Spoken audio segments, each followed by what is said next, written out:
Pemirsa, Anda masih menyaksikan siaran langsung debat pertama pasangan calon bupati dan wakil bupati Kota Waringin Barat 2024. Di segmen ini, para pasangan calon akan menjawab pertanyaan yang telah dibuat oleh tim panelis dan perumus terkait tema membangun Kota Waringin Barat lebih maju, jaya, dan bermartabat. Ya, tema ini mencerminkan visi bahwa Kota Waringin Barat tidak hanya maju dalam hal fisik dan ekonomi saja, tetapi juga membangun karakter dan nilai-nilai positif yang dapat dibanggakan oleh masyarakatnya. Ya, betul sekali Reza, karena Kota Waringin Barat memiliki potensi besar untuk pengembangan ekonomi, pariwisata, dan keberlanjutan lingkungan. Ditambah dengan keragaman budayanya, menjadikan Kota Waringin Barat sebagai kabupaten yang memiliki karakter kuat dan berperan penting dalam pembangunan di Kalimantan Tengah.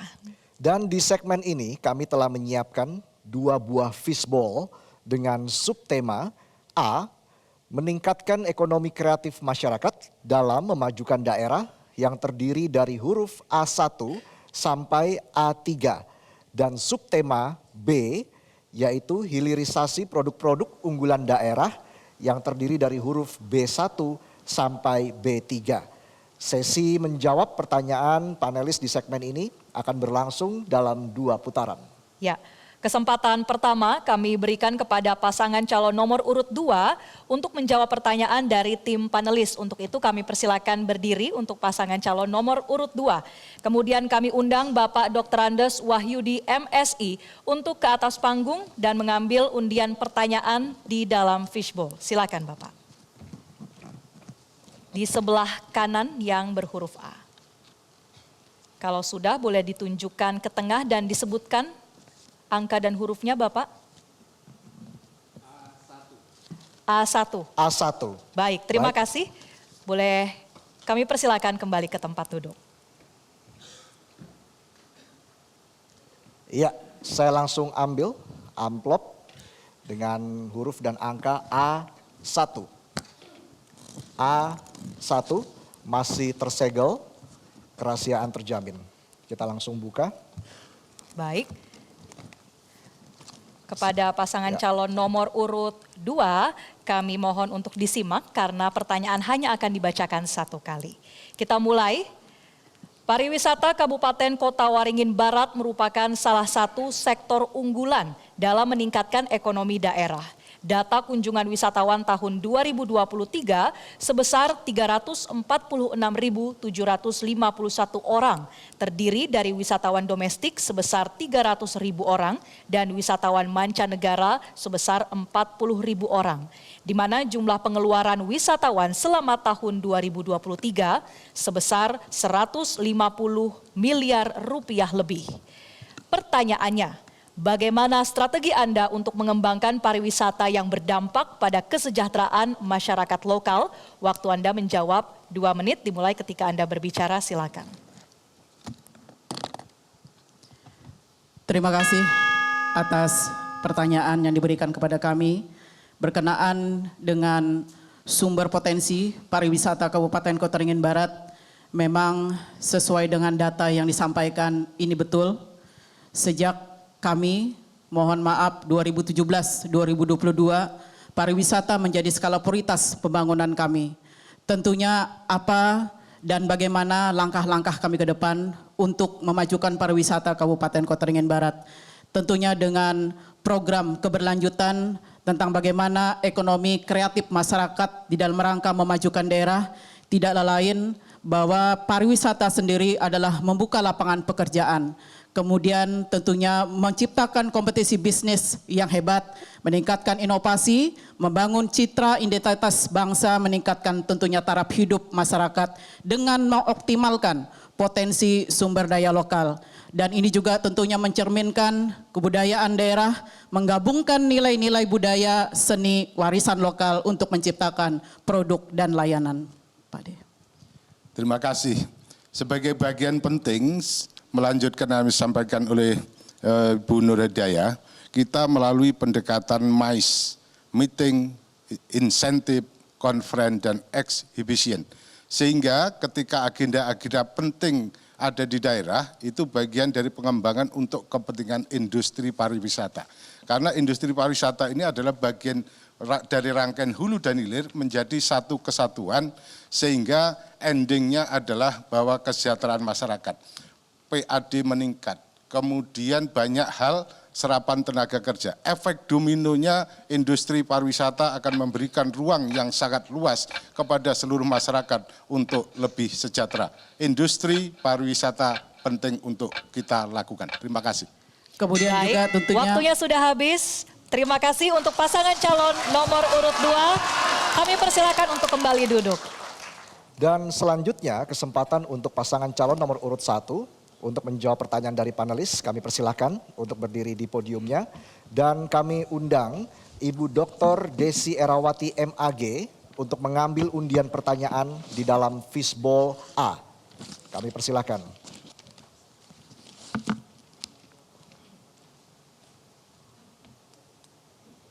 Silakan ditunjukkan ke depan dan disebutkan angka dan hurufnya Ibu.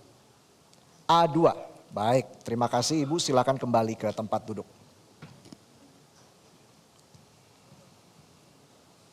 Ya. Subtema A, meningkatkan ekonomi kreatif masyarakat dalam memajukan daerah. A2, saya ambil amplopnya. A2, masih tersegel. Ya. Untuk pasangan calon nomor urut 1. Berdasarkan statistik kepariwisataan Kota Waringin Barat 2023, tercatat sebanyak 44.611 wisatawan, di antaranya 35.531 wisatawan mancanegara mengunjungi Taman Nasional Tanjung Puting. Ini merupakan angka kunjungan tertinggi ke Tanjung Puting. Jumlah uang yang dibelanjakan atau spending of money wisatawan dari objek wisata Tanjung Puting pun tercatat lebih dari 127 miliar rupiah dari total yang dibelanjakan secara keseluruhan objek wisata di Kota Waringin Barat sebesar lebih dari 150 miliar rupiah. Artinya spending of money wisatawan di luar objek wisata Tanjung Puting hanya sekitar 15% saja. Pertanyaannya, kebijakan apa yang Anda akan lakukan untuk mengembangkan objek wisata di luar Tanjung Puting agar manfaat ekonomi sektor pariwisata bisa meningkat dan dirasakan masyarakat lebih luas lagi? Waktu menjawab 2 menit, kami persilahkan. Terima kasih. Bahwa memang kita selama ini melihat landscape Kabupaten Kota Waringin Barat hanya kita identikkan dengan Tanjung Puting saja. Kita sering menyampaikan kepada seluruh lapisan masyarakat, kalau kita ingin memajukan daerah harus ada sumber pendapatan dari luar. Jadi tidak hanya melulu berputar di Kabupaten Kota Waringin Barat. Kita kemarin sudah ingin menyampaikan langkah-langkah strategis dan konkret dalam rangka untuk menggalakkan pariwisata di segala bidang. Misal saya kasih contoh, pantai di Kabupaten Kota Waringin Barat itu ada 156 km. Kalau pantai ini bisa kita benahi, infrastruktur kita perbaiki, setelah itu sarana dan prasarananya kita benahi semua, kita meyakini bahwa kunjungan wisatawan nanti tidak semata hanya ke Tanjung Puting saja. Mungkin mereka bisa jadi akan healing ke pantai, kita siapkan sarana prasarana, kita berikan pelatihan-pelatihan kepada masyarakat. Setelah itu juga kita memiliki sungai yang sangat baik. Mungkin kita bisa buat misalnya wisata di Danau Seluluk. Jadi turis mempunyai banyak pilihan di Kabupaten Kota Waringin Barat. Bahkan ada di salah satu desa di Argamulya itu ada danau. Danau bagus, tapi karena infrastruktur yang sangat tidak memadai dan menunjang, akhirnya pariwisata kita hanya identik di satu bidang saja. Kobar ke depan harus kita bangun semacam pasar seni. Pasar seni ini kita siapkan agar nantinya ekonomi kreatif akan tumbuh untuk menjadi sebuah identitas Kabupaten Kota Waringin Barat, dan ke depan nanti turis-turis asing maupun domestik akan banyak untuk membelanjakan uang mereka di Kabupaten Kota Waringin Barat. Silakan Pak. Pasangan Rahmat Hidayat Eko Sumarno akan mampu menciptakan itu semuanya, karena Kabupaten Kota Waringin Barat yang kita cintai banyak terjadi akulturasi budaya. Disitulah banyak berhimpun masyarakat-masyarakat yang berasal dari berbagai macam pulau yang terkonsep dalam kebinekaan tunggal ika. Di setiap desa tumbuh berkembang banyak aneka seni budaya, akan kita rawat menjadi satu kesatuan yang utuh dalam bikin kota Waktunya Barat. habis, terima kasih. Baik. Silakan duduk kembali. Silakan duduk Bapak. Baik, hadirin harap tenang. Terima kasih. Kita akan lanjutkan di sesi masih menjawab pertanyaan dari panelis. Kepada pasangan calon nomor urut 2 kami persilakan untuk berdiri ke podium dan kami undang Ibu Dr. Aquarini Esos MIKOM untuk ke atas panggung dan mengambil undian pertanyaan. Di fishbowl sebelah kiri Ibu yang berabjad B.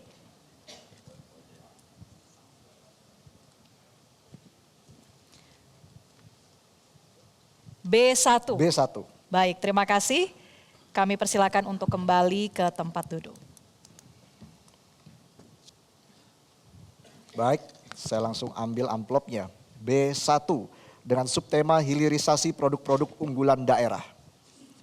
Masih tersegel, kerahasiaan terjamin. Baik, Ya, silakan Marcel. soal B1 untuk pasangan calon nomor urut 2 kami mohon disimak sekali lagi karena hanya akan dibacakan satu kali, tidak akan diulang. Hilirisasi adalah langkah strategis untuk meningkatkan nilai tambah dari produk yang dihasilkan, membuka lapangan kerja dan meningkatkan kesejahteraan masyarakat. Subsektor perikanan di Kabupaten Kota Waringin Barat memiliki potensi yang besar, baik pada perikanan tangkap maupun perikanan budidaya. Pertanyaannya, bagaimana strategi Anda dalam mengoptimalkan hilirisasi hasil perikanan sehingga dapat meningkatkan nilai tambah ekonomi yang dapat dirasakan langsung oleh masyarakat lokal? Waktu Anda menjawab 2 menit dimulai ketika Anda berbicara. Silakan. Terima kasih. Seperti yang kita ketahui bahwa hilirisasi ini tentunya merupakan sektor unggulan Kabupaten Kota Waringin Barat. Tadi sudah disampaikan bahwa bagaimana tentunya ke depan untuk produk yang dihasilkan oleh laut kita, para nelayan kita, tidak lain tentunya ke depan kami akan memberikan program-program pelatihan khususnya kepada pelaku-pelaku usaha yang berkegiatan di dalam bagaimana peningkatan ekonomi kreatif khususnya di sektor perikanan. Perikanan ini tentunya jelas potensi yang memang ini adalah khususnya untuk meningkatkan taraf ekonomi masyarakat nelayan. Kita melihat bahwa saat ini sudah banyak dikembangkan terutama produk-produk olahan. Inilah yang nanti akan kami kembangkan ke depan selain memang kita punya sumber daya alam terutama laut yang melimpah dengan sumber perikanannya, kemudian juga potensi yang lain selain memang industri hilirisasi dari produk kelapa sawit, kemudian juga dari CPO-nya, kemudian juga menghasilkan hal-hal yang sifatnya juga ini memungkinkan untuk produk-produk olahan ke depan khususnya dari perikanan.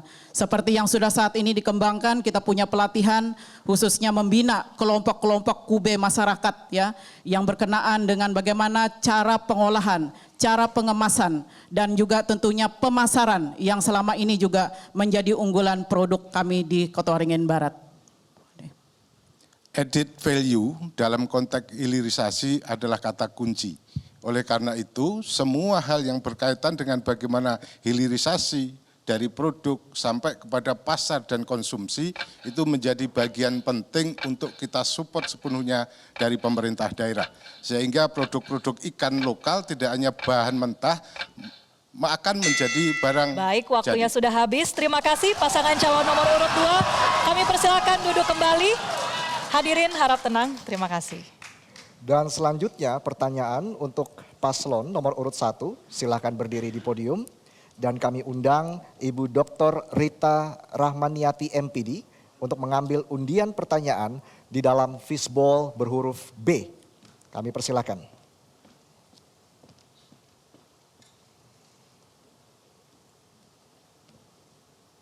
Baik, silakan ditunjukkan ke depan. Dan disebutkan hurufnya. B2. Baik, terima kasih. Silakan duduk kembali Ibu. B2. Ya, ini dia amplopnya.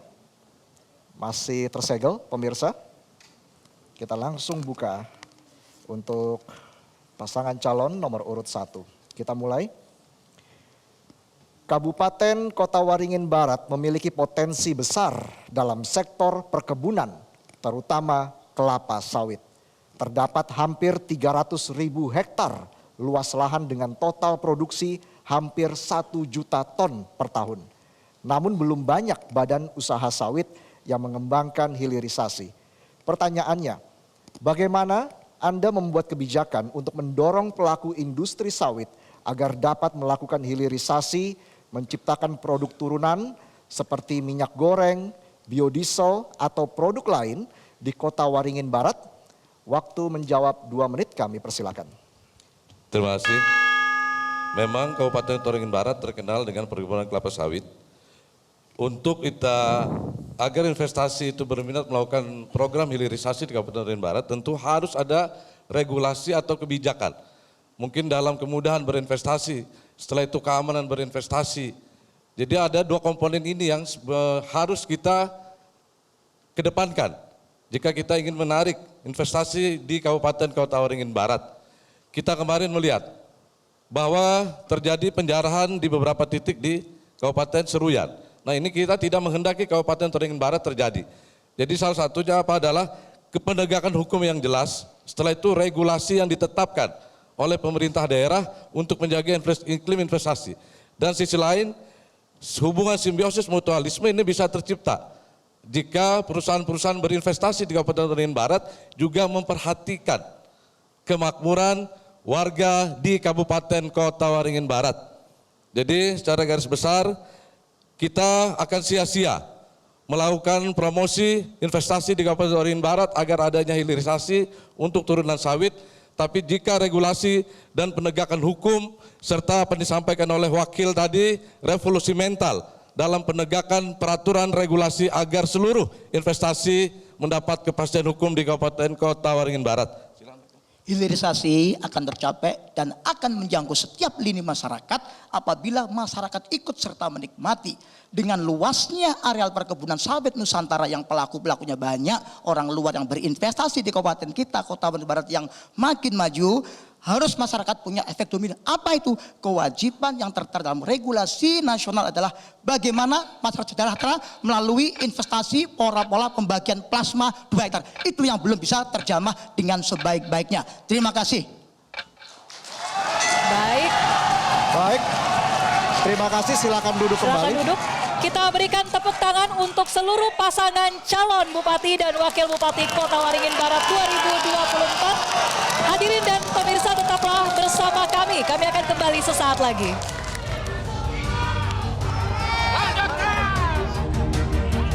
Jelajahi cara baru mendapatkan informasi. Download Metro TV Extend sekarang.